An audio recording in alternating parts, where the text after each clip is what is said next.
রাজ্য সরকারের বিভিন্ন উন্নয়নমূলক প্রকল্পের কারণে উন্নয়নের জোয়ারে আরও এক ধাপ এগিয়ে গেল লালজুড়ি। নতুন মৎস্য দপ্তরের জ্ঞান কেন্দ্র ও কমিউনিটি হলের উদ্বোধন করা হলো গতকাল লালজুড়ি বাজার সংলগ্ন পেট্রোল পাম্প এলাকায়।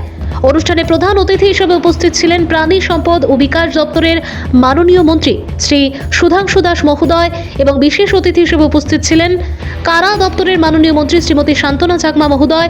তৎসঙ্গে উপস্থিত ছিলেন এলাকার এমডিসি শ্রীমতী স্বপ্না রানী দাস মহোদয়া সহ কাঞ্চনপুর মহকুমার এসডিএম থেকে শুরু করে লালজুড়ি আদি ব্লকের ভিডিও সহ প্রমুখেরা। এছাড়াও অনুষ্ঠানে উপস্থিত ছিলেন উন্নয়নমুখী লালজুড়ি এলাকার হাজারো জনগণ। উৎসব মুখর এই উদ্বোধনী অনুষ্ঠানে সামান্য পানীয় জলের ব্যবস্থাটুকু করা হয়নি বলে গুঞ্জন সৃষ্টি হয় অনুষ্ঠানে উপস্থিত এলাকার স্থানীয় জনগণের মাঝে। আরও জানা যায় যে এই কমিউনিটি হলের কাজ শুরু হয় 6 বছর আগে। আরডি দপ্তরের হাত ধরে শুরু হয়।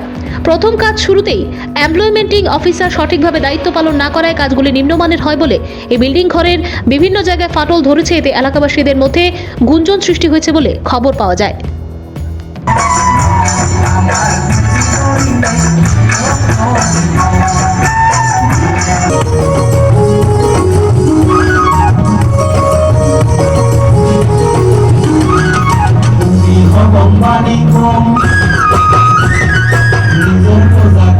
Bom,